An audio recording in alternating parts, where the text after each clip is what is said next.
हमारा शरीर 12 भागों में बटा हुआ है। 12 भागों को हम एक एक कमरा कहते हैं। पहले कमरे में हमारा ब्रेन, बुद्धि, intellect, second sense organs, third हमारे शोल्डर्स, फोर्थ हमारे चेस्ट और फिफ्थ हमारा हार्ट। हृदय, हार्ट हेल्दी कैसे रखें? कोई भी आपको प्रॉब्लम अगर आएगी, तनाव लेकर आएगी, तनाव डिप्रेशन लेकर आएगा, डिप्रेशन डायबिटीज लेकर आएगी और डायबिटीज बीपी लेकर आएगी। ऐसा भी नहीं बगैर डायबिटीज के भी बीपी आता है। तो कहीं ना कहीं तनाव से जुड़ी हुई सब व्याधियां हैं। अब इस आपाधापी के जीवन में, in the now days we are very very very occupied with our own botheration and worries. हम अपने से परेशान है, हमारी परिस्थितियों से परेशान है और अपनी रोजमर्रा की अर्निंग से परेशान है। वर्क फ्रॉम होम कोविड की एक गिफ्ट है, पर भी it is a very difficult now days to make a proper balance in your working life and your personal life. आप बड़े भी कितना भी बड़े बड़े लोगों को ऑर्डर कर रहे हैं, पर लेकिन वाइफ पीछे से बोल रही है आप कब फ्री हो गए, तो mentally you must be work from home. घर का सुख है, एक समय तक अच्छा लगा, लेकिन now we are that's why हर कमरा अलग अलग है। प्रोफेशनल लाइफ का कमरा अलग है, उस कमरे में हम पर्सनल लाइफ लेकर आएंगे तो डिस्टर्ब होगा। तो चूंकि हमारा ये सेशन जो 12 सेशन का रहा है रूम का, हमने जैसे हार्ट है आपका, हृदय बहुत आवश्यक अंग है, क्योंकि केवल यह अंग ने काम करना चालू कर दिया था आपके धरती पर आने से पहले। दूसरे अंगों ने भी करा था, लेकिन हार्ट की जब धड़कन शुरू होती है, मां को लगता था मेरे घर में मेरा बेटा है, बेटी है, जो भी। तो हृदय और हमारी श्वास, श्वास तो चलो नहीं ली, बाहर आने पे हमने पहली सांस ली, लेकिन हमारा फिफ्थ एलिमेंट आपका अंदर ही मां के गर्भ में कार्य करना चालू किया था। तो आज के इस आपाधापी में, आज के इस प्रदूषण युक्त वातावरण में कैसे रखें हमारी दिनचर्या में कंट्रोल, कि हम हमारे हार्ट को भी तंदुरुस्त रख सकें। ऐसे आपको कोई बीपी का प्रॉब्लम है, कार्डियोवैस्कुलर का प्रॉब्लम है, स्टंट डला है, ये सब बातें बीपी की गोली खा रहे हैं, हम प्राणायाम योग के माध्यम से एक अलौकिक परिवर्तन इसमें ला सकते हैं। लेकिन जहां तक फर्स्ट एड की बात है, प्रथम उपचार, भले आप मैंने जीवन में कितना योगा करो, प्राणायाम करो, ध्यान करो, उसके बावजूद भी कहीं ना कहीं आपको हृदय संबंधी कोई रोग हो जाता है। तो आज हमारे बीच में डॉक्टर चिंतन शाह हैं, जो कि हमारे परिवार के ही हैं और डिवाइन एस्ट्रो हीलिंग के एक मेंबर हैं, और he so humble person. After completion of his, आपका जब कंप्लीट हुआ एजुकेशन, उसके बाद इन्होंने एक सर्विस दी कि गुरुजी मेरा नंबर देना, मैं कभी भी किसी को भी कोई सेवा देने को तैयार हूं। तो आइए हम स्वागत करते हैं चिंतन शाह जी का। एक डॉक्टर हैं, पेशे से। आज हम इनको डॉक्टर के रूप में स्वीकार कर रहे हैं, और आज ये बताएं हम how we take care of our heart. Chintan Shah ji, most welcome, स्वागत है आपका। From the divine astro healing family, just I am unmuting you, wait forget to unmute you, please wait.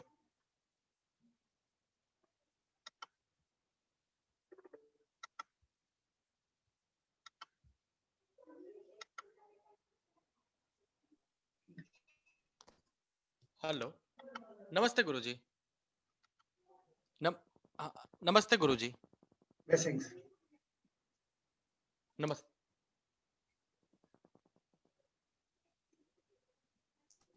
तो जैसा कि हमने बात किया चिंतन जी, आज के इस, हेलो, हाँ जी, आवाज आ रहा है आपको सबका? हाँ जी गुरुजी, आवाज आ रहा है, मेरा आवाज आ रहा है क्या आपको? आपको एवरीबॉडी गेटिंग?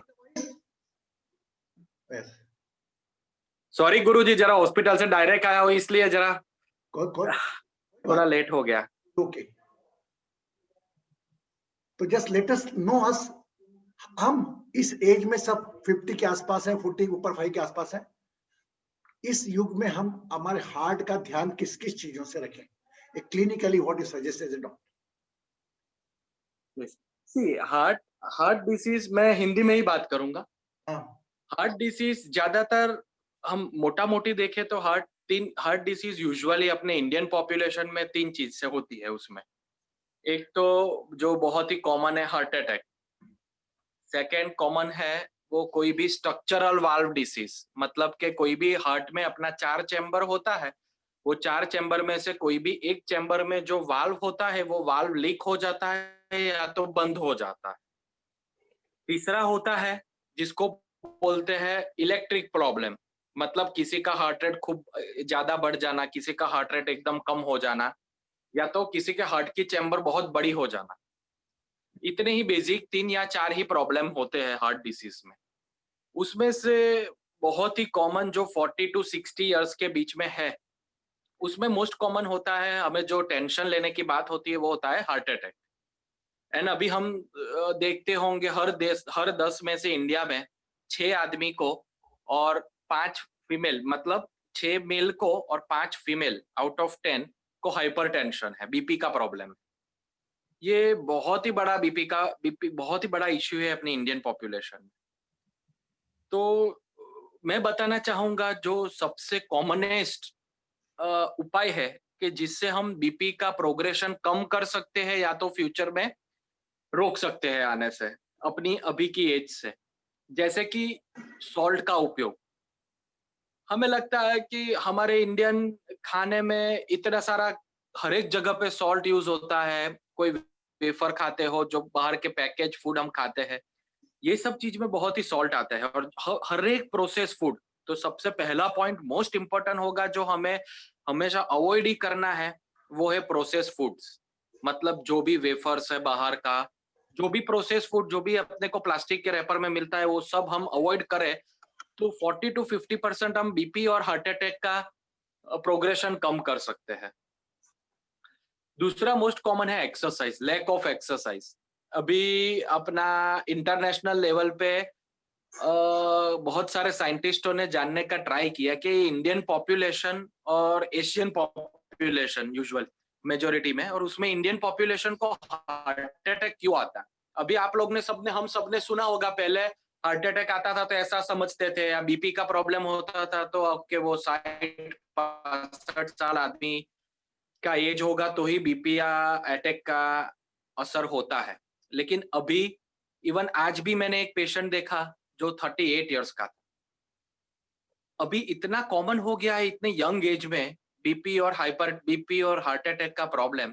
तो पहले अपने सब इंटरनेशनल सबको लग रहा था कि ये कोई जेनेटिक प्रॉब्लम है इंडियंस में, क्योंकि हम ओबेस भी नहीं है, हम इतने मोटे भी नहीं है। अगर ऐसा देखें तो अमेरिकन हमसे भी ज्यादा मोटे हैं, लेकिन अमेरिकन में इतना हार्ट अटैक का प्रमाण नहीं है। तो ये सब में इन लोग ने ये देखा कि ये कोई जेनेटिक नहीं है, कुछ ऐसा नहीं है। इंडियंस लोग काम ही नहीं करते हैं, काम नहीं करते मतलब बहुत ही सिडेंटरी लाइफ है। हम एक्सरसाइज हमारे पार्ट में, रूटीन पार्ट में जब तक हम नॉर्मल है ना तब तक हम एक्सरसाइज करते ही नहीं है। अगर हमें यहाँ से 100 मीटर भी दूध कोई सब्जी या दूध लेने जाना होगा अर्ली मॉर्निंग में, तो भी हम देखते ही है कि हम एक्टिवा चालू किया और चले गए, या तो फिर कार लेके चले गए। हमारा इंडियंस का या हम सबका इंक्लूडिंग मी, कि मैं भी कुछ भी छोटा मोटा भी काम होता हूँ मैं चलने का एकदम मेरा बंद हो गया है। सो पहले हमें वो भ्रांति निकाल देनी चाहिए कि इंडियंस को, ऐसे बहुत सारे पेपर्स में पब्लिश होता है कि कोई जेनेटिक प्रॉब्लम है और इसकी वजह से हमें अटैक और बीपी का प्रॉब्लम यंग एज में होता है। वो एकदम गलत चीज है। यंग एज में बीपी और हार्ट प्रॉब्लम इंडियंस में lack of exercise and higher intake of saturated fatty acids and fat and dairy items like जैसे कि आइसक्रीम हो गया, श्रीखंड हो गया, कुछ भी ऐसा डेयरी का कोई भी आइटम, एंड प्रोसेस फूड्स। तो दो चीजें मोस्ट इंपॉर्टेंट है कि process foods and dairy items हम बने इतना अवॉइड करें, and second thing is lake of exercise, हम बने इतना चलने का चालू करें। अब चलो थोड़ा थोड़ा भी चलो। इन वो कार्डियोलॉजी सोसाइटी वाले ऐसा रेकमेंड करते हैं कि 75 मिनट्स पर डे अगर हम चलते हैं तो हम 10 से 15 mmHg जितना बीपी कम कर सकते हैं यदि आप हाइपरटेंसिव हो तो, without any medication, without any lifestyle change, सिर्फ चलने का इतना बेनिफिट है।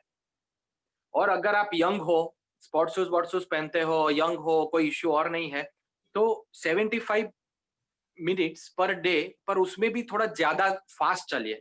जैसे कि इतना फास्ट चलो, कितना फास्ट?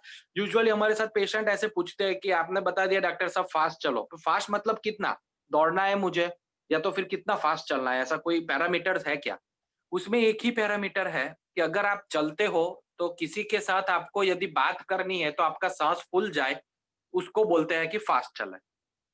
तो हमें एकदम नॉर्मल, जैसे हम देखते हैं कि बहुत सारे लोग ऐसे हैंड्स फ्री डाल के एकदम रूटीनली एकदम स्लो स्लो चलते हैं और बाद में हमें बताते हैं कि डॉक्टर साहब मैं तो 1 घंटा डेली चलता हूँ, लेकिन स्लो स्लो चलते हैं, बातें करते करते, और बीच में आ जाता है चाय पीने आ जाते हैं, बीच में नाश्ता कर लेते हैं, सब कर लेते हैं। ऐसा नहीं, proper strictly 75 minutes uninterrupted walking is important.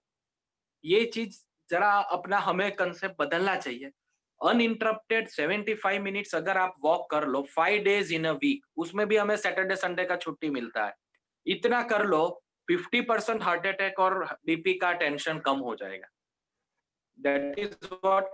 बाकी थोड़ा जेनेटिक का प्रॉब्लम है, वो हम अच्छा नहीं कर सकते हैं, वो हमारे हाथ में अभी के लेवल पे नहीं है रिसर्च के बेस पे। बट ये दोनों चीज अगर हम कर लेते हैं तो बहुत सारी चीजों से हमें आसानी हो जाएगी। एंड दूसरा एक बहुत ही इम्पोर्टेंट चीज है कि जैसे हम कई सारे हम लोग देखते हैं आजकल, है ना, चाइल्डहुड ओबेसिटी बहुत है बच्चों में भी अब ओबेस बच्चे बहुत हो गए हैं। क्योंकि क्या है ना, अभी हम सब देखेंगे, हमारे मेरा भी बेटा है और हम दूसरे के जो भी यंग अभी बच्चे देखेंगे 15-20 साल तक के उम्र के, आप देखोगे वो लोग पिज्जा बर्गर और थम्स अप पेप्सी ये सभी चलाते हैं, ये सभी खाते हैं, रूटीन है। और उसका बहुत ही अच्छा एक एक्सप्लेनेशन ऐसा था कि भाई यूरोप और यूएस में भी सब लोग पहले से ही ब्रेड का आइटम और पेप्सी, थम्स अप ये सब पीते ही है और वो लोग तो फिट रहते हैं। तो उसका मतलब यहाँ के हम डॉक्टर्स और यहाँ के हम लोग गलत बोलते हैं कि ऐसा नहीं है कि ब्रेड और पेप्सी थम्स अप वगैरह पीने से अगर ओबेसिटी होती है तो यूएस और यूरोप वालों को क्यों नहीं होती है। लेकिन हम ये भूल जाते हैं कि वो लोग जितना वर्क करते हैं, उन लोग की जितना मेटाबॉलिक रेशियो है वो हमारा नहीं है। वो लोग मिनिमम 5-7 किलोमीटर तो ऐसे ही चल लेते हैं या किसी भी तरह वो एक्टिव रहते हैं। वो लोग लिफ्ट बहुत कम यूज करते हैं। हम तो सेकंड फ्लोर पे जाने के लिए भी अभी भी लिफ्ट ही यूज करते हैं। तो हम अगर वेस्टर्न कंट्री का फूड का हैबिट अगर हम एक्सेप्ट करते हैं तो उनके जैसा एक्सरसाइज करने की कैपेसिटी भी हमें करनी चाहिए डेवलप। अदरवाइज ये बहुत ही डिफिकल्ट सिचुएशन है। और सेकंड, अभी बहुत सारे पेरेंट्स आते हैं कि मैं मेरे बेटे को बहुत सारा खिलाता हूँ, ये करता हूँ, थोड़ा हेल्दी तो होना ही चाहिए। सबका ये टाबू हो गया है अभी कि मेरा बच्चा हेल्दी होना चाहिए, अच्छा लगना चाहिए, थोड़ा मोटा होता है इश्यू नहीं है यंग एज में। बट ऐसा नहीं है। हेल्दी होना उसका मतलब ऐसा नहीं है कि बच्चों भी थोड़े हेल्थ मोटे हो उसको हेल्दी बोलते हैं, ऐसा नहीं है। तो मेहरबानी करके अगर हार्ट का प्रॉब्लम यंग एज में नहीं करना है, 40, 45, 50 साल में अगर हार्ट का कोई इश्यू नहीं करना है, तो आपके बच्चे को भी जो अभी स्कूल में भी जाता है उसको भी पिज्जा और ब्रेड और ये सब आइटम से अभी अवॉइड कीजिए। क्योंकि हमारा एनवायरनमेंट भी ऐसा नहीं है और हम इतने एक्सरसाइज भी नहीं कर सकते। हमारे बच्चे को भी हम इतना कॉम्पिटिटिव वर्ल्ड में इतना एक्सरसाइज भी ज्यादा नहीं करवाते।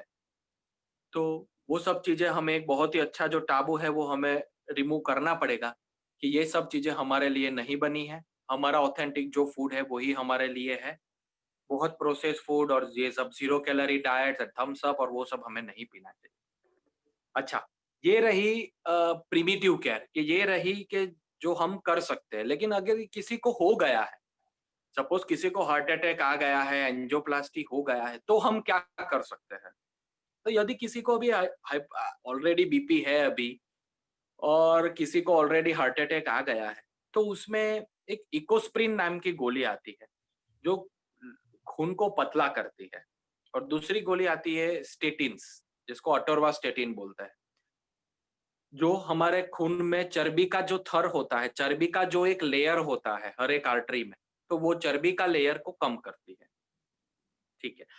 अभी कॉमन चीज है, अगर हार्ट अटैक आता कैसे है, हार्ट अटैक होता क्यों है?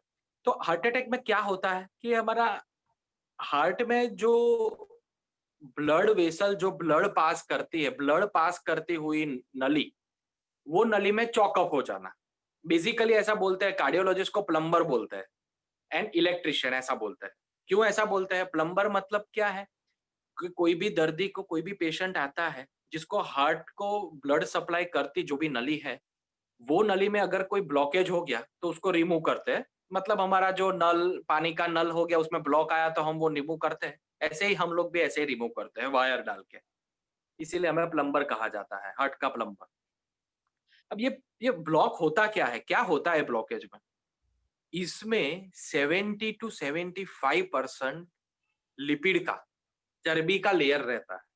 वो चर्बी का लेयर की वजह से ही ये पूरा आजू बाजू में ब्लॉक कर देता है। वो चर्बी का लेयर ही क्यों ब्लॉक करता है? तो अगर आप देखोगे अपने किचन में भी, पनीर होगा, चीज होगा, बटर होगा, वो सब थोड़ा स्टिकी होता है, थोड़ा स्टिकी होता है वो सब चीजें। पनीर ले लो, बटर ले लो, चीज ले लो, वॉटेवर, जो भी सब आइटम ऐसी, वही ऐसे ही ब्लड के अंदर भी वो नली में वो एकदम एडहेसिवनेस पैदा कर लेते हैं। अपना ग्लू स्टिक आता है ना, ऐसा।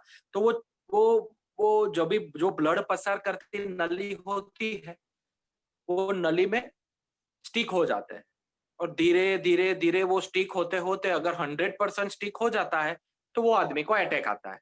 अटैक मतलब उसको पेन होता है। पेन क्यों होता है?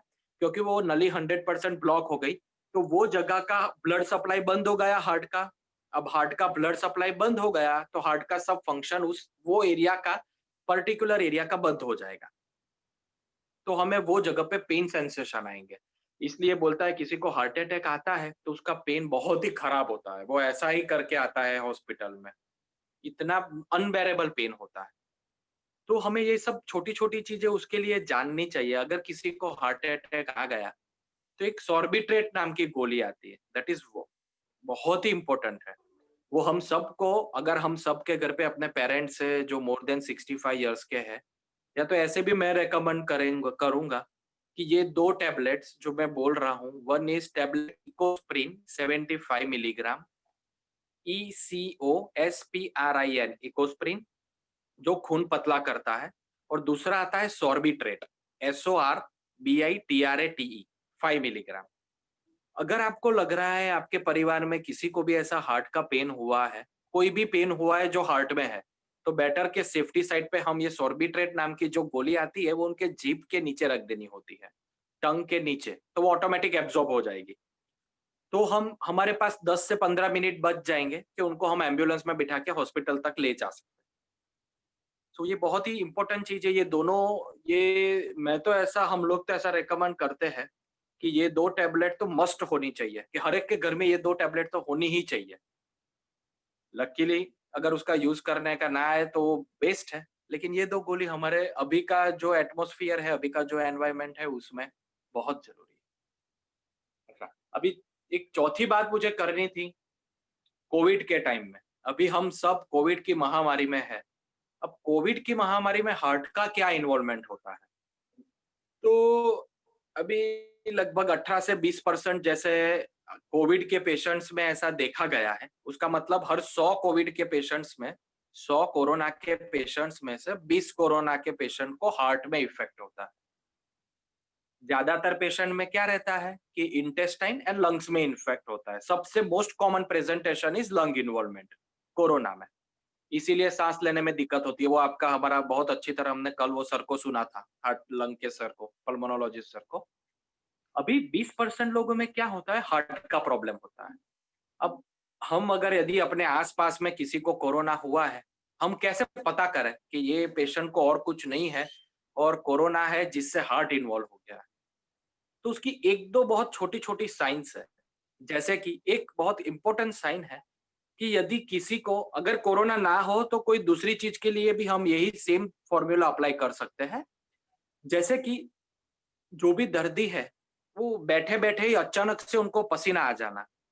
और यदि अपने अब अभी आज के जमाने में तो सबके घर पे वो पल्स ऑक्सीमीटर होता है जिससे ऑक्सीजन और हार्ट रेट पता चलता है। तो यदि अगर किसी को भी आपके घर में या कहीं पे भी आजू बाजू में कोरोना की दिक्कत है या और कोई समस्या है और उनको अचानक से बैठे बैठे पसीना हो गया, तो आप जरूर उनका हार्ट रेट देखिए।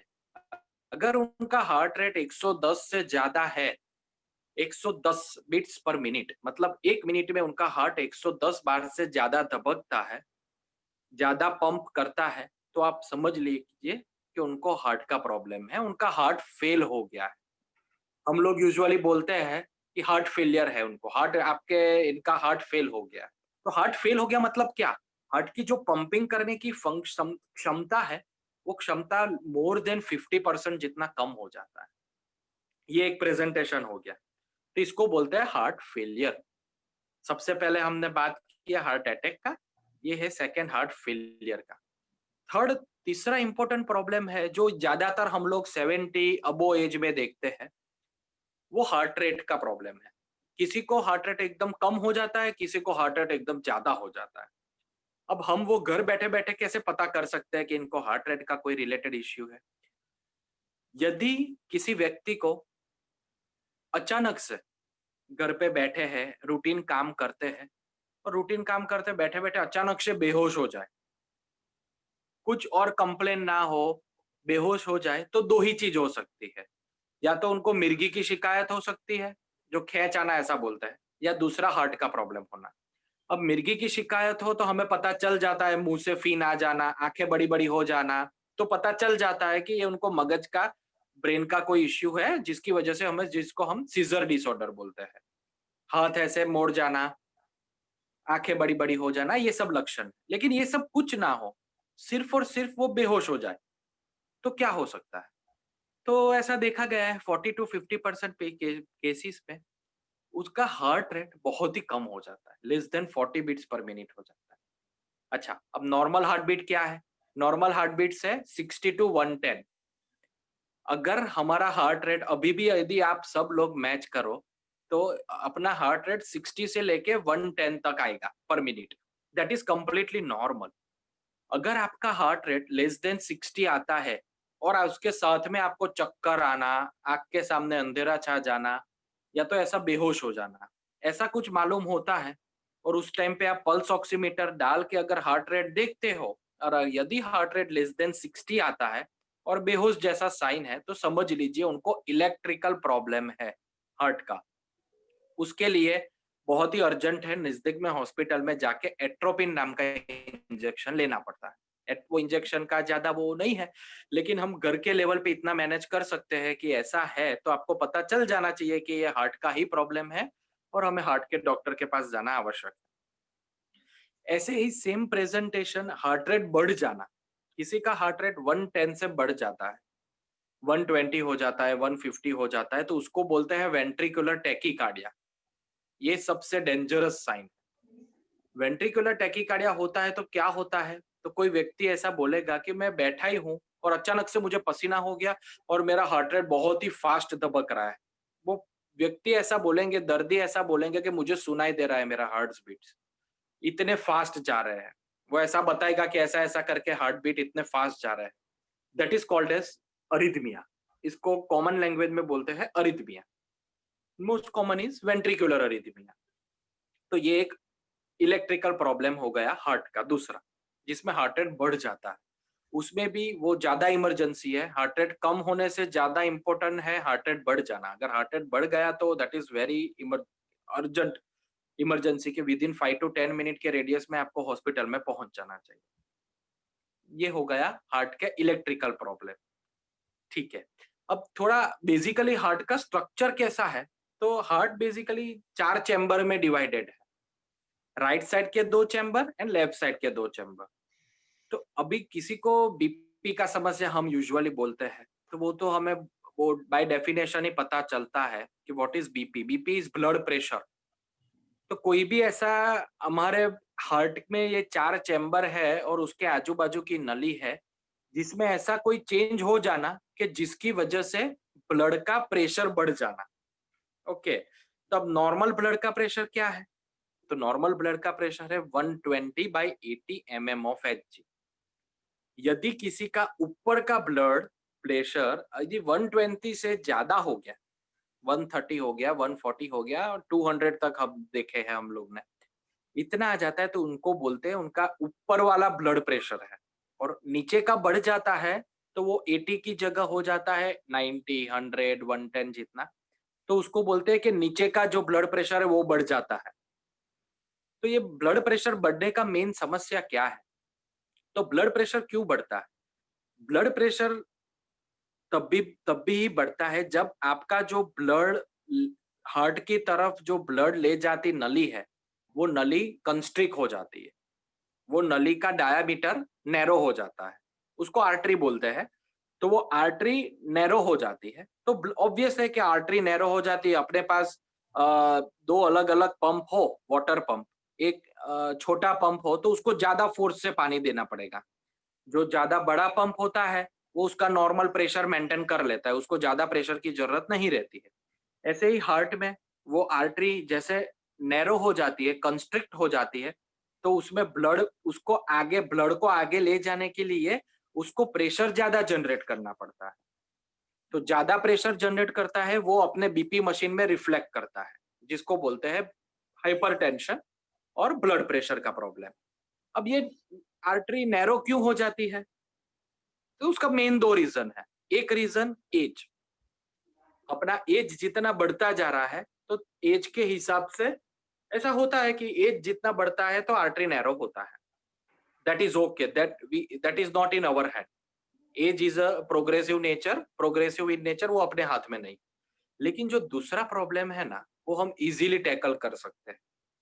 दूसरा है चर्बी और नमक का issue. High fat and high salt diet.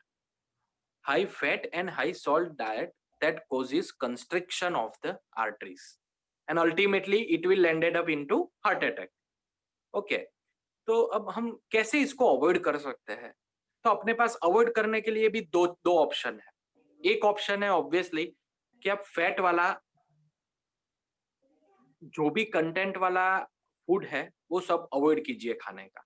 ऐसा नहीं है कि पिज्जा बर्गर सब बंद ही कर दो एकदम से, that is not possible. But हम अगर वंस इन अ वीक खाते हैं तो हम उसको थोड़ा प्रोलॉन्ग करके ट्वाइस इन अ वीक, या अरे 2 वीक में एक बार, या तो 3 वीक में एक बार, या वंस इन अ मंथ कर सकते हैं।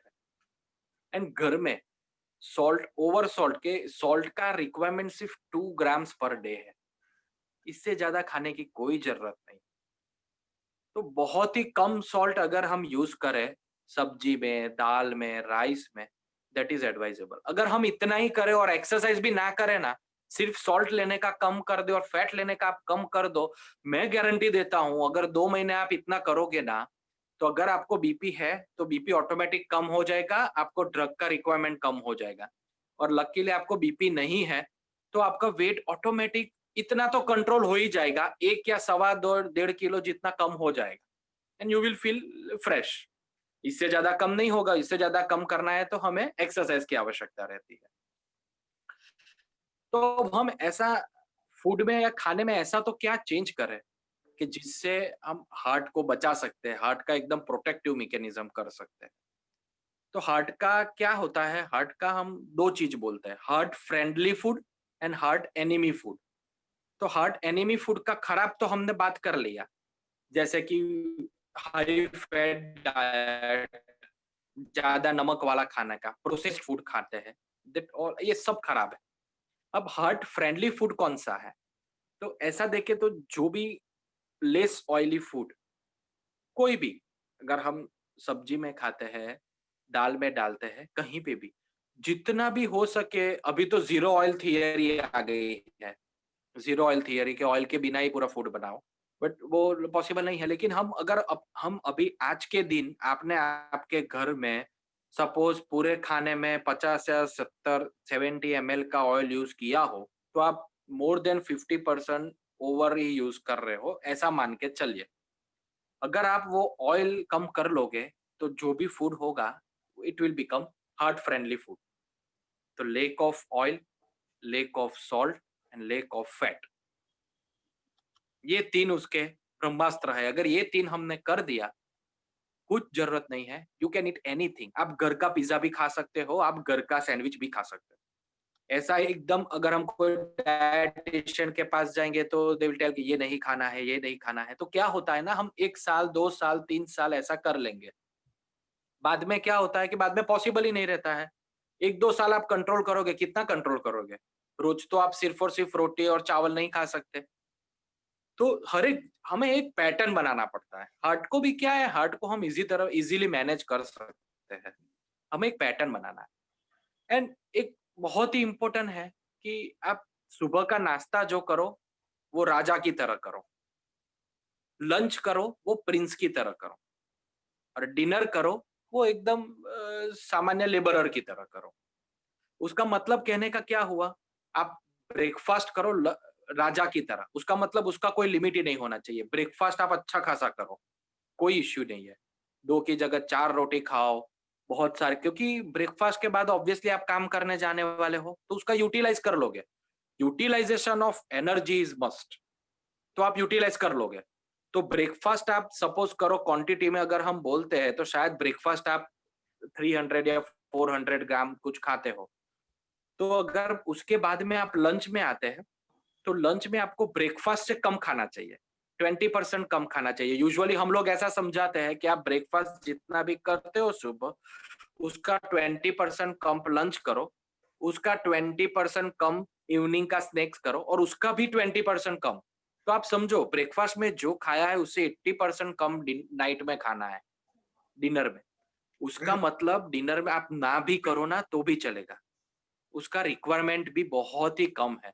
क्यों कम है? क्योंकि आप 6 से 8 घंटा सोते हो। डिनर सपोज हम 8 और 9 ओ क्लॉक को करते हैं, तो सुबह के 8 ओ क्लॉक 12 घंटे तक हम ना के बराबर कुछ काम करने वाले हैं। हाँ, कई लोग जाते हैं पोस्ट मिल वॉक के लिए, बट उसके अलावा तो हम कुछ काम नहीं करते। तो हमारी बॉडी को भी जरूरत नहीं है। अगर आप कुछ फिजिकल एक्सर्जन कर ही नहीं रहे हो, तो क्यों आप इतनी एनर्जी ले रहे हो? तो रात का अगर डिनर बने इतना अवॉइड करके सिर्फ और सिर्फ फ्रूट्स एंड वेजिटेबल्स पे यदि हम स्विच ओवर करें, सिर्फ 3 या 4 दिन वीक का भी हम ऐसे करें, तो दैट इज वेरी गुड। आप 90% हार्ट के सब प्रॉब्लम जो अपनी वजह से हमने क्रिएट किए हैं वो हम सॉल्व कर सकते हैं। Very good. जो बाकी के 20% है, जो जेनेटिक प्रॉब्लम्स है, जिसको हार्ट फेलियर बोलते हैं, अरिथमियाज बोलते हैं, या तो फिर जेनेटिक प्रॉब्लम जिसमें चैम्बर बहुत बड़ी हो जाती है, वो सब अपने हाथ में नहीं है। वो सब चीज हम अवॉइड नहीं कर सकते, लेकिन 70 to 80% हम अवॉइड कर सकते हैं।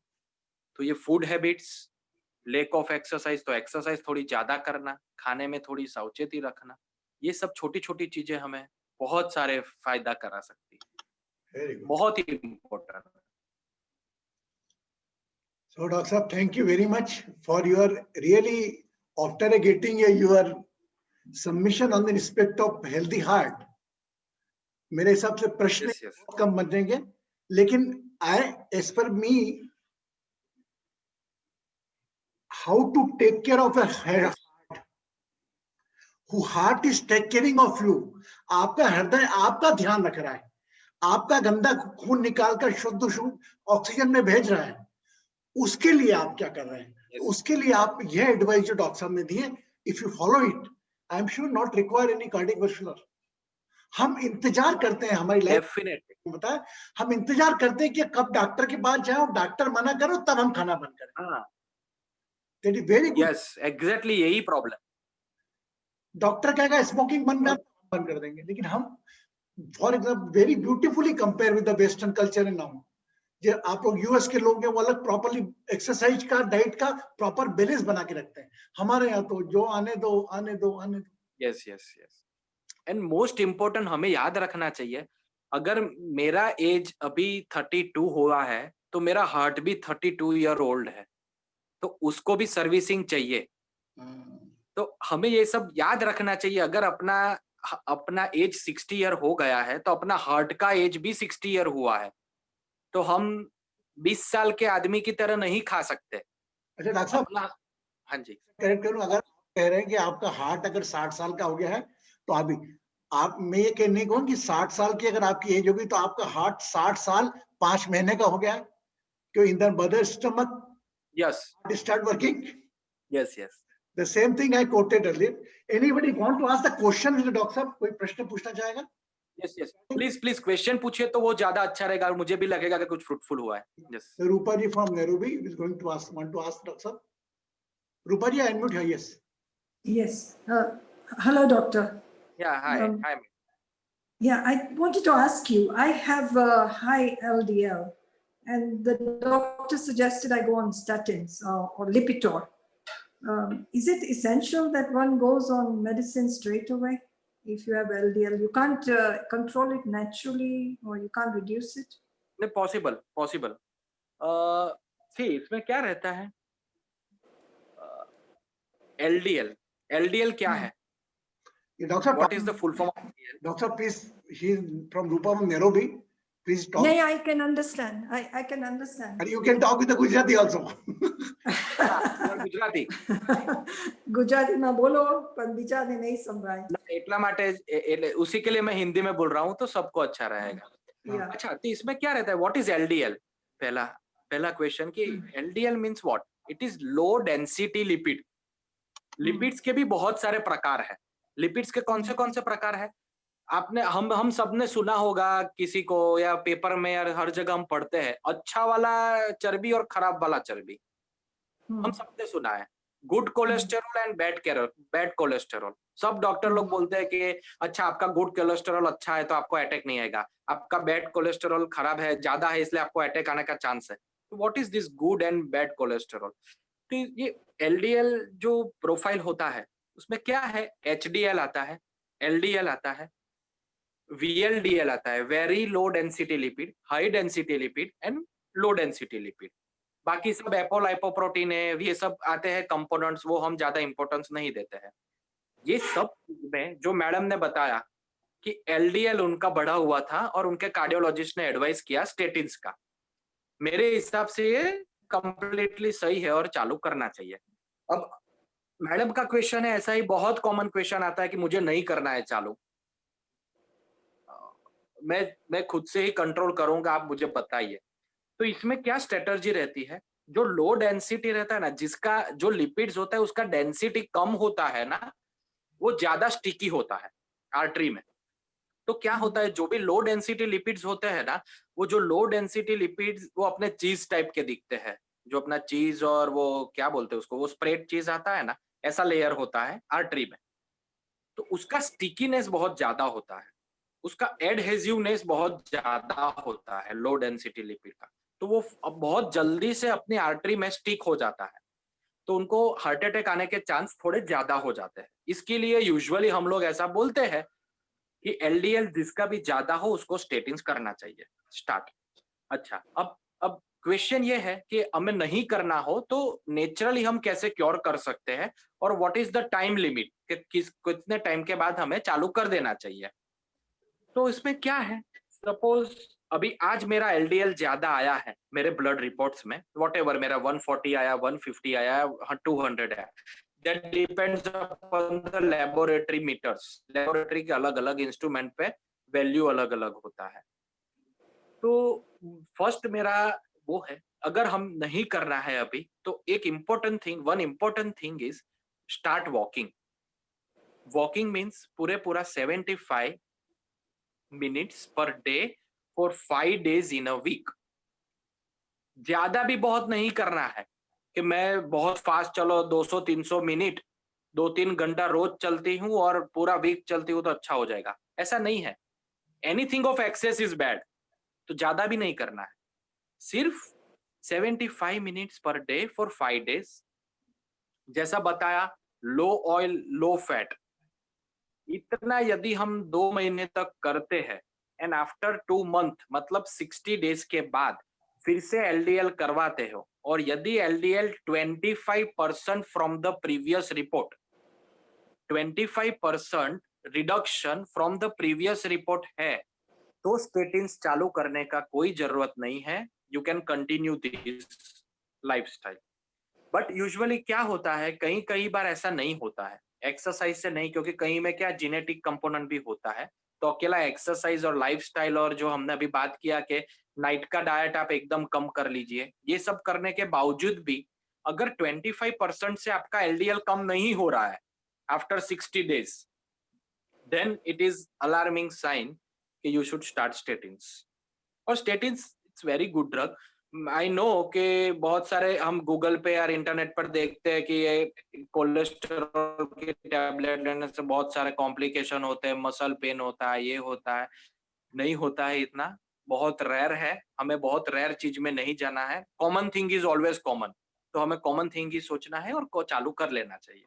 बट 60 डेज का हम ये ट्राई कर सकते हैं।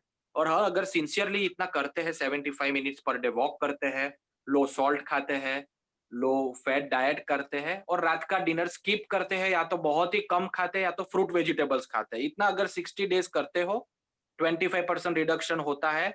चालू करने का कोई जरूरत नहीं है। अगर 25 रिडक्शन नहीं होता है, 25% रिडक्शन नहीं होता है, then we should start tablet. Very good, very good. Doctor, but I wanted to ask you, what is the difference between statin and Lipitor? No, Is that is same Lipitor thing. also a statin? Because Yes. I was told it can induce diabetes. Lipitor. Yeah, that is correct. See, Lipitor and statin is the form. Lipitor is a company name. मैं इसलिए company name नहीं बोल रहा हूँ, pharmaceutical name नहीं बोल रहा हूँ, क्योंकि हमें वो प्रोजेक्ट नहीं करना है, हमें उसका मेन कंपोनेंट बोलना है। लिपिटोर इज सेम, स्टेटिन्स ओनली। अच्छा, statin can cause diabetes, that is in 18 to 20% and that is also western population. हमें मैडम ये याद रखना होगा, ये जो भी ट्रायल्स हुए ना, वो सब वेस्टर्न पॉपुलेशन में हुए, यूएस और यूरोपियन लोगों में, जिन लोग में ओबेसिटी हमारे से ज्यादा रहती है और डायबिटीज का भी उन लोग को हमसे ज्यादा जेनेटिक प्रीडिस्पोजिशन है, तो उन लोग के ट्रायल्स में इतना देखा गया है। हालांकि इंडियंस में भी 10-12% में देखा गया है कि स्टेटिन्स चालू करने से रिस्क होता है, ऐसा नहीं है कि हो जाता है। तो आई डोंट थिंक कि वो ज्यादा वरीजम है, लेकिन ये 60 डेज का हमें पहले ट्राई करना चाहिए। अगर 25% रिडक्शन होता है तो कोई जरूरत नहीं, बट केमिकल है। आई स्टिल मैं बोलूंगा कि कोई भी टैबलेट है, कोई भी टैबलेट अच्छी नहीं है, सबका साइड इफेक्ट होता ही है। लेकिन ये मेरा काम नहीं है कि मैं ज्यादा साइड इफेक्ट बहुत 1-2% में होता है उसको बहुत एग्जैजरेट करके डराने का भी कोई इश्यू नहीं है, कोई अर्थ नहीं है। बट डेफिनेटली विदाउट मेडिसिन अगर हम मैनेज कर सकते हैं लाइफस्टाइल चेंज करके, that is far best. And second, गुरुजी तो है ही, गुरुजी जो सिखा रहे, अगर हम इतना भी कर ले, सिर्फ ये सेशन में more than enough. Thank you very much. Okay. You want to ask more question? Anybody? Yeah, should be complete. Anybody? Krishan ji, would you like to ask? Jaya ji, anybody would ask a question? I think doctor very beautifully. He's very beautiful. Yes, Bharti ji. Yes sir. Yes madam. Hello, नमस्ते sir. नमस्ते madam. ये आंख के आसपास white spots या ऐसे जम जाते हैं कोलेस्ट्रॉल के या ऐसे रिलेटेड? यस। वो क्या होता है? आपका एज कितना है? मेरा 60 है। आप आपके लिए ही बात कर रहे हो? नहीं, मेरा तो मैं तो रोजुफिट लेती हूँ 5 mg। मुझे भी प्रॉब्लम है, मेरा वो तो कंट्रोल है। मेरे मतलब देखा है मैंने, इसलिए पूछ रही हूँ। अच्छा, ओके, नॉर्मल जनरल पूछ रहे हो। ओके, मैं इसलिए एज पूछ रहा था। इसको बोलते हैं ज़ेंथिलेस्मा, XANTHELESMA, ज़ेंथिलेस्मा। ये जो होता है, क्या होता है, अपना जो ये आईब्रो और ये जो आंख का भाग होता है ना, वो वहां पे येलोइश या व्हाइटिश कलर के टॉप्स हो जाते हैं। उसको बोलते हैं चर्बी का लेयर। सब हम अपने रूटीन को लेमन लैंग्वेज में ऐसा बोलते हैं कि वहां पे चर्बी आ गई है, वहां पे फैट आ गई है। That is indirect sign of dyslipidemia, indirect sign of आपका एलडीएल बढ़ा हुआ है, आपका कोलेस्टेरॉल चेक कराना चाहिए, उसका इनडायरेक्ट साइन है। उसको एक्चुअल डायग्नोसिस बोलते हैं फैमिलियल हाइपर कोलेस्टेरोलेमिया, जिसको जेनेटिक प्रॉब्लम हो ना कोलेस्टेरॉल का, बहुत सारे जेनेटिक प्रॉब्लम होता है जिसका एलडीएल 400-500 कोलेस्टेरॉल इतना बड़ा होता है, और वो उसको एकदम फिट हो, कोई ऐसा लाइफस्टाइल खराब ना हो तो भी ऐसा होता है। वो पेशेंट में ज्यादातर देखा गया है कि ऐसे आंखों के आजू बाजू में चर्बी का लेयर दिखता है, फैट का लेयर दिखता है, जिसको ज़ेंथिलेस्मा बोलते हैं। हालांकि इंडियन पॉपुलेशन में बहुत कम देखा जाता है, तो भी 10-12% लोगों में ऐसा देखा जाता है। उसमें only and only medical drug statins and उससे भी एक एडवांस दूसरा ट्रीटमेंट आया है, वो 2 ड्रग जिसको कोलिसेविलाम बोलते हैं, वो 2 ड्रग्स मेडिसिन ही उसका ऑप्शन है। उसमें हम लाइफस्टाइल चेंज से नहीं कर सकते। तो जो भी पेशेंट को ऐसा हुआ हो तो हमें स्ट्रिक्टली उनको एडवाइस करना चाहिए कि आप आपका कोलेस्टेरॉल करवाओ चेक, और उसके रिलेटेड जो भी बोलते हैं डॉक्टर वो मेडिसिन स्टार्ट कीजिए। नहीं तो उनको 5 से 10 साल जल्दी हार्ट अटैक या बीपी होने का चांस हो सकता है। उसको ज़ेंथिलेस्मा बोलते हैं। सही है आपका। Thank you very much, Dr. Saab. Very beautifully you explain, and I am sure everybody will convince, and everybody the knowledge which has been delivered by Dr. Saab, Chintan ji, Yes, Guruji. apply. Easily doctors supply the knowledge. We have to apply on ourselves. Number first, how we can keep walking in our life. कैसे हम, महात्मा गांधी कहते हैं टहलना कसरतों की रानी, कैसे हम walk करें 45 minutes 75 minutes, 2 time में बांट लें। 2 दिन की छुट्टी डॉक्टर साहब ने दे दी है, बहुत अच्छा लगा। वीकेंड पे आपको नहीं जाना है, 45 minutes 35 minutes morning, 35 minutes evening walk, More than enough. Help you lot. ये आप वॉक डॉक्टर साहब के लिए नहीं कर रहे हैं, हमारे आप अपने लिए कर रहे हैं और अपनों वालों के लिए कर रहे हैं, क्योंकि अगर आपको कोई हार्ट की दिक्कत हुई तो आपके एक परिवार वाले ही आपको लेकर जाएंगे। तो मेरा मानना है हमारी डेली रूटीन में इसको ऐड करें। जिस प्रकार नमक का कम खाएं, एलडीएल के बारे में बात की गई, we discuss about the LDL, नमक का कम खाएं, वसा तेल का कम उपयोग करें। और डॉक्टर साहब का एक चीज मुझे बड़ी अच्छी लगी, I am very happy to listen it, the young doctors they are delivering the knowledge, please don't shift on medicine, shift your routine life. That is very important. So thank you very much. हमारा we are blessed that all the 5 doctors is came so long. वो आपके walking के माध्यम से आपको कोई ना दवाई का नहीं दिया। हाँ, the beauty today's session is he alarmed the 2 medicine you have to keep with yourself. Yes. One is spring and one is sorbitan. Sorbitan. First aid. Nothing may be possible. This time I can be suffer from heart attack. Cardiac arrest Yes, yes. कभी स्वस्थ लोगों को हो जाता है। हम We हमारे don't know. Precaution क्या रखें, इसके लिए आप सब लोग, मेरा मानना, मैं तो आज ही बुला के रखूंगा दवाई, इकोस्प्रिन मेरे पास है, सॉर्बिटेट भी मंगा के रखूंगा। ये कब किसको जरूरत पड़ जाए, आपके नेबर को जरूरत पड़ जाए आप। Yeah. Yes. ओके, तो we belong in the divine storing for families, तो वी जस्ट कीप आवरसेल्फ। और आप ये प्रार्थना करें हमको भी नहीं हो, किसी को भी नहीं हो, लेकिन किसी को हम एक छोटा सा प्रयास, किसी का जीवन बचाना है, कितनी बड़ी बात है। बाकी डॉक्टर लोग सब तो बैठे ही हैं हॉस्पिटल में, लेकिन वहां जाने की जरूरत ना पड़े। डॉक्टर साहब thank you very much from my Thank you. Family, you are also one part of. और मैं भी कभी कभी फोन लगाता हूँ, डॉक्टर साहब तो बिजी रहते हैं, डॉक्टर साहब जरा बता दो तो मेरे इसमें क्या, डॉक्टर साहब मुझे गाइड कर। नहीं, मैं बताना चाहूंगा, गुरुजी आपकी वजह से ही है जो है वो। मेरे पूरे लाइफ में जो परिवर्तन आया है वो गुरुजी की वजह से ही है। गुरुजी जितना सेल्फलेस डिवोटी मैंने आज तक कहीं पे देखा नहीं है। इतना, आप कभी भी फोन कर लो, आप रात को 12 बजे भी कर लो, अगर 2 रिंग में गुरुजी ने फोन नहीं उठाया, ऐसा कभी भी आज तक बना नहीं। तो ये तो हम तो 0.5 0.1% भी नहीं है इनके। तो जो भी है everything is because of you Guruji. Thank you so much sir, thank you. So today after session, just we would like to conclude because the time is there. You will be get the meditation daily. Today as per our timing, today Jayaj's turn to chant few mantras. Just wait. And tomorrow, Guruji, to sing this whole, yes, hello, can you hear me? yes. तो ये पूरे गाने के लिए 8 से 10 minute लगेगा, चलेगा क्या? Everybody ready? Really, you just go in the meditation. Okay, yes, you can go 7-8 minutes. Okay. प्रणाम गुरुजी, श्री गुरुभ्यो नमः, नमस्ते टू ऑल।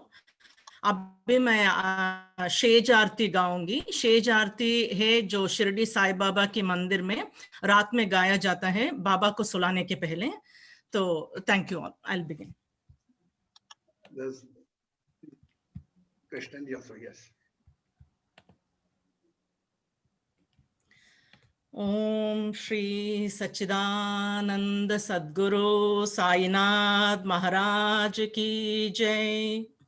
ओ वालो आरती माझा सद्गुरुनाथा, माझा साईनाथा, पांचाही तत्वांचा दीपला विलाटा, निर्गुणाची स्थिती कैसी आकारा आली, बाबा आकारा आली, सर्वागती भरून उरली साई माऊली। ओ वालू आरती माझ्या सद्गुरुनाथा, माझ्या साईनाथा, पांचाही तत्वांचा दीपला विलाटा, रजतम सत्व तेगे माया प्रसावली, माया माया प्रसावली, मायेचे पोटी कैसी माया उद्भवली। ओ वालू आरती माझा सद्गुरुनाथा, माझा साईनाथा, सप्त सागरी कैसा खेल मांडिला, बाबा खेल मांडिला, खेलुनिया खेल अवघा विस्तार केला। ओ वालू आरती माझा सद्गुरुनाथा, माझा साईनाथा, पांचाही तत्वांचा दीपला विलाटा, ब्रह्मांडेची रचना कैसी ढाकविली डोला, बाबा ढाकविली डोला, तुका म्हणे माझ्या स्वामी कृपालू बोला। ओ वालू आरती माझ्या सद्गुरुनाथा, माझा साईनाथा, लोपले ज्ञान जागे हित नेनती कोणे, अवतारा पांडुरंगा नाम ते विली ज्ञाने, आरती ज्ञान राजा महाकैवल्य तेजा, सेविती साधू संता मनुवेदल माझा, आरती ज्ञान राजा। कनकाचे तटकरी उभ्य गोपिका नारी, नारद तुम्बर हो समगायन करी, आरती ज्ञान राजा, प्रज्ञते गुह्य बोले विश्व ब्रह्माची केले, राम जनार्दनी पायी मस्तक तेविले, आरती ज्ञान राजा, आरती तुकाराम स्वामी सद्गुरु धाम, सच्चिदानंद मूर्ती पाय दाखविलाम, आरती तुकाराम। राघवे सागराता जैसे पाषाण तरिले, तैसे ही तुकोबाचे आभंग रक्षिले, आरती तुकारामा। तू कित तुलनेसी ब्रह्म तुकासी आले, मनोनी रामेश्वरे चरणी मस्तक तेविले, आरती तुकारामा। जय जय साईनाथ आटा पहुड़ावे मंदिरी हो, जय जय साईनाथ आटा पहुड़ावे मंदिरी हो, आलवी तो सब प्रेमे तुझला आरती घेऊन करी हो, जय जय साईनाथ आटा पहुड़ावे मंदिरी हो, रंजविसी तू मधुर भोलुनी मायजसी निज मुला हो, रंजविसी तू मधुर भोलुनी मायजसी निज मुला हो, भोगिसी व्याधि तुच्छ हरुनिया निज सेवक दुखाला हो,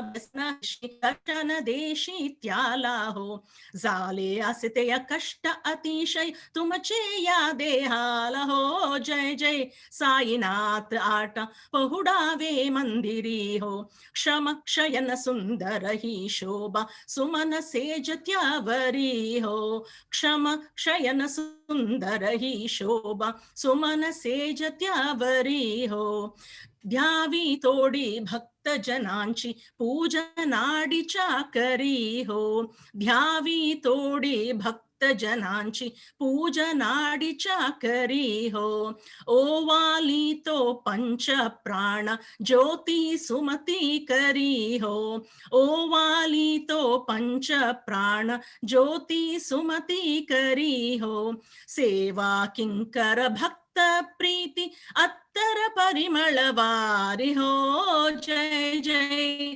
साईनाथ आट पहुडावे मंदिरी हो सोडनी द्याया दुःख वाटिटे बाबा तव चरणासी हो सोडुनी जाया दुःख वाटिटे साई तव चरणासी हो आग्नेस्तव आशीर प्रसाद गेहुन निज सदनाशी हो आग्नेस्तव आशीर प्रसाद गेहुन निज सदनाशी हो जातो आता येऊ पुनरपि तव चरणाचे पासी हो जातो आता येऊ पुनरपि तव चरणाचे पासी हो उठाओ तुझला साई मौली निज हित सदायासी हो जय जय साईनाथ आट पहुडावे मंदिरी हो आता स्वामी सुखे निद्रा करा अवधूता बाबा करा साईनाथा चिन्मय हे सुख धाम जाहुनी पहुडा एकांता वैराग्याच्या कुंच गेहुनी चौक जाडिला बाबा चौक जाडिला तयावरे सुप्रेमाच्या शिदका वासी जला आता स्वामी सुखे निद्रा करा अवधूता बाबा करा साईनाथा चिन्मय हे सुख धाम जाहुनी पहुडा एकांता पाय गदाया सुंदर नवविधा भक्ती बाबा नवविधा भक्ती ज्ञानाच्या समया लावुनी उजलय ज्योती आता स्वामी सुखे निद्रा करा अवधूता बाबा करा साईनाथा चिन्मय हे सुख धाम जाहुनी पहुडा एकांता भावर्ताच्या मंचक हृदया काशी टांगिला हृदया काशी टांगिला मनाचे सुमने करूनी केले से जेला आता स्वामी सुखे निद्रा करा अवधूता बाबा करा साईनाथा चिन्मय हे सुख धाम जाहुन कांता द्वैताचे कापा लावुनी एकत्र केले बाबा एकत्र केले दुर्बुद्धीच्या घाटी सोडूने पडडे सोडिले आता स्वामी सुखे निद्रा करा अवधूता बाबा करा साईनाथा चिन्मय हे सुख धाम जाहुनी पहुडा एकांता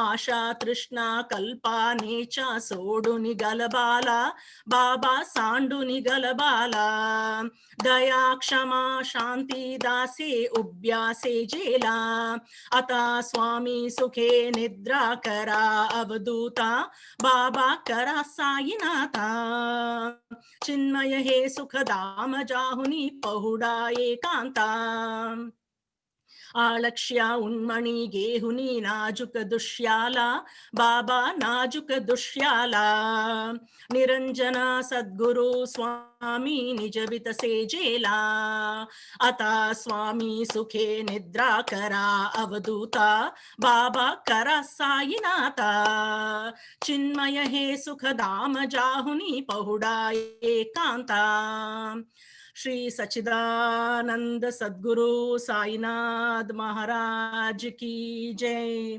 पाहे प्रसादाचे वाट घ्यावा दाऊनी या ताटा शेष घेऊनी या ताटा तुमचे झालिया भोजना झालो आता एकासावा तुम्हे आदानी या देवा तुका माने आता चित्त करुणी राहिलो निश्चित पावला प्रसाद आटा विट्टोनी जावे बाबा आटानी जावे आपुला तो श्रमा करो एक से बावे आता स्वामी सुखे निद्रा करा गोपाला बाबा साई दयाला पुरले मनोरथ जातो आपुल्या स्थाला तुम्हा से जगवो आम्ही आपुल्या चाडा बाबा आपुल्या चाडा शुभा शुभा कर्मे दोष हरावया पीडा आता स्वामी सुखे निद्रा करा गोपाला बाबा साई दयाला पुरले मनोरथ जातो आपुल्या स्थाला तुका म्हणे दिदले उत्तिष्ठाचे भोजन नाही निवाडेले आमा आपुल्या बिन्ना आता स्वामी सुखे निद्रा करा गोपाला बाबा साई दयाला पुरले मनोरथ जागो आपुल्या स्थाला ओम राजाधिराज योगीराज परब्रह्म साईनाथ महाराज श्री सच्चिदानंद सद्गुरु साईनाथ महाराज की जय। Thank you. You just see in the 8 minute, the real clip from Krishnanji, who is working in the Microsoft, but is maintaining the Sai temple in the Seattle. He clipped means एक वो आप पुजारी के रूप में वहां पर आरती उतारते हैं, वो आरती गाई, उसको आप ताली बजाई कृष्ण जी ने। ये एक पूछा किस बात का कि कहा पृष्ठ भी मौजूद है और हम सब में साई के अंश मौजूद हैं, और वो जया जी की वाणी ने हमारे साई तत्व को जगा दिया। And I appreciate one thing more, by caste she is a Tamil, Kannada, whatever language, but the संगीत Tamil chanted in the Marathi. What the percentage of devotion? My God, those are Marathi. They are also unknown. Yes.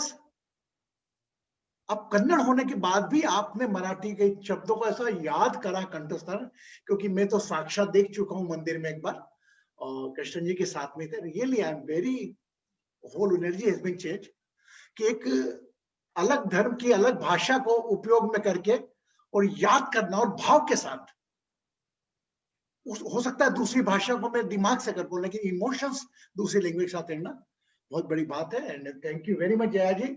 You feel all, and Krishna ji, your presence and Jayaji's word is just create a Sai temple here. And the word is saying to every person that you are the Sai. Sai कहाँ है? सबका मालिक है। साई यही कह रहा कि आप पहले साई बनना तो श्रद्धा और सबूरी रखो, कोई तकलीफ में घबराओ मत, कोई तकलीफ श्रद्धा रखो और सबूरी रखो, बड़े से बड़ी मुश्किल दूर होगी तुम्हारी, बड़े से बड़ा रोग दूर होगा, एक चुटकी में दूर कर देते थे, और वह हमारे में मौजूद है। आज इनलाइटन हुए साईं बाबा सब में, एंड मैं मानता हूं कि हम सब भी वो श्रद्धा और सबूरी का पाठ और सबका मालिक है कि अलग भाषा की एक लेडी एक मराठी भाषा में भाव से गा रही है। That is very very very Guruji, thank you. One clarification. My mother tongue is Tamil, Guruji. I'm from Bangalore, but my mother tongue is Tamil. You're Tamil or Kannada, whatever. But it is very difficult to learn the Marathi language and the same feeling, but the wording is very difficult. Yeah, we are singing for many years, Guruji. All here in the temple mostly are South Indians. We are singing for many, many years. Wow, wow, wow. So thank you, Jayaji, again. And let us tomorrow, Saturday, the global prayer. Tomorrow I invited one doctor who is a 50 by 60 year, KD Bhargav. He always, especially the doctor is never give the medicine for acidity and all. He always said the diet, how you control your diet, how you change. You not required to, whenever he is a very well-known name, Dr. KD Bhargav. I took his appointment. I am sure he will come tomorrow. He is highly 70 in age. But only if someone go, he used to talk with the last 10 years. What was you doing with last 5 years? Then further 5 years, then step by step, and the conclusion is come that your only daily routine life, create acidity, pitta, tattva, he said, and he just say about the diet, never prescribed any medicine. Anyway, I'm sure tomorrow he will join, And tomorrow I would like to request anyone, either Sumitra ji या Eleveli ji, anybody can chant some few mantras for the Murgei. Kartik. बोली जय जी, सुमित्रा जी, would you do? प्रणाम गुरुजी। कैसी बेटा? प्रणाम। याद किया मैंने शायद कल परसों भी इसी सेशन में, उनके सुमित्रा नहीं आ रही है ना, सुमित्रा एलेवेली दोनों में जो भी आप में रहेगा, एक एक को मिले सैटरडे संडे पे। हम एक मुर्गे एक अलग, आपको मालूम होगा ना मुर्गे, एवरीबॉडी नो इट, आपको मालूम है ये कौन है? कार्तिकेय के ब्रदर, सॉरी आप बताइए सुमित्रा जी, हु वाज द मुर्गे, हम बता रहे हैं इनके बारे में। लॉर्ड मुर्गा, उसके बारे में बात आप कल बताना है। आप ऐसे बोल रहे हैं गुरुजी, आई डिडंट अंडरस्टैंड। सो आप बोल रहे हैं कि आज कल मुर्गा के बारे में बात करूं, उनके मंत्र मुर्गा के बारे में तो कुछ। अच्छा, I will prepare a small prayer, बस, राइट? ओके, मुर्गा, okay, 4-5 minutes, no, very good. And also you are very free, it is not like a Krishna Guruji's Karikam. I just change my name, Krishna Mishra is everybody's guru. Okay, so anyone has the thoughts that Guruji I want to say something, you are most welcome. Gulati madam, you would like to say something? आप कुछ कहना चाहते हैं? आप कुछ कहना चाह रहे हैं क्या? Yes, Guruji, I just wanted to say that Ms. Jayalakshmi said a very nice Aarti in Marathi. My mother tongue is Marathi, so I know her pronunciation was perfect, and I really am very grateful for hearing that Aarti. I had never heard that Aarti before. I am from Pune in India originally, though I have been here for 42 years now. So I guess I'm more American than Indian. You can say I took my citizenship after a great reluctance, 10-15 years after I left India. I had to for my job. Thank you. Thank you. That's all. Thank you so much. All the information that all the doctors and Guruji is giving is very important to me and very informative. I share it with all my friends and it is helpful. As you know, I'm 68 years old. So all this is, actually I cannot improve my health anymore, but I can take care of my family and others, members and friends. Thank you so much. Very good. Now just see, tomorrow is a global prayer day only, and Sumitra ji will participate, and Sunday I will say Elaveli ji. And one thing, especially Neeta ji, would you like to ask something? You raise your hand. Neeta ji, Neeta Paliwal. You raise your hand. अच्छा, आपने बोला, मैं आज late हो गया हूँ.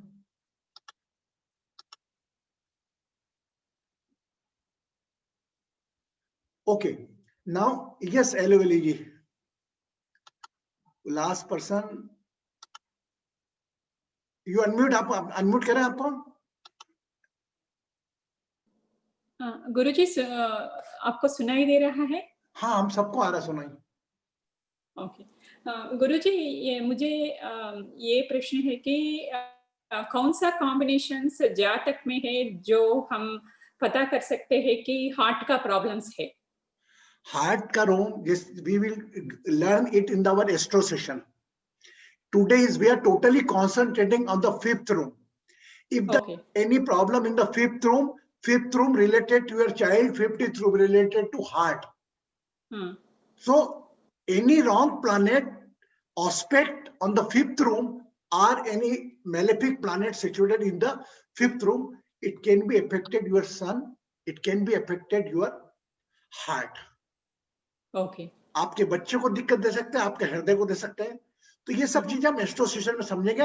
अभी हमने विशेष कर मैंने जो 12 रूम ली हैं, ये 12 रूम के 12 जो राशि के साथ साथ ये 12 डॉक्टर इनवाइट करे हैं, न्यूरोलॉजी से लेकर, न्यूरोलॉजी लेने के कि आपके सेंस ENT वाला भी डॉक्टर है, वो सेकंड मेन वो है. आज कोई भी तकलीफ होती है हम उनके पास जाते हैं, तो आज हम वो गाइडेंस भी साथ में लेके चले ताकि हम क्लिनिकली और एस्ट्रोलॉजिकली दोनों का कॉम्बिनेशन लेकर एक ज्योतिष बने.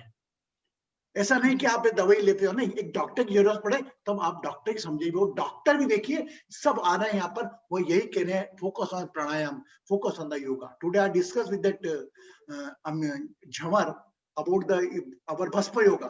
He said, Guruji, it's a very good process. So just follow the divine astrohealing process where all 12 doctors not require any doctor. और आज 5th रूम के ऊपर आज हार्ट पिता का भी होता है कहने के कनेक्शन. आज साईं बाबा की आरती हमारे पिता के रूप में हो गई, ध्यान उसमें ही हो गया आज हमारा. And thank you very much to participate in the session today again. And I'm very sorry those are only knowing the English, they are unable to understand due to Hindi. But from tomorrow we will try to mix the session, Hindi and English both. Thank you very much. Take care of yourself. Take care of your smile. Blessings.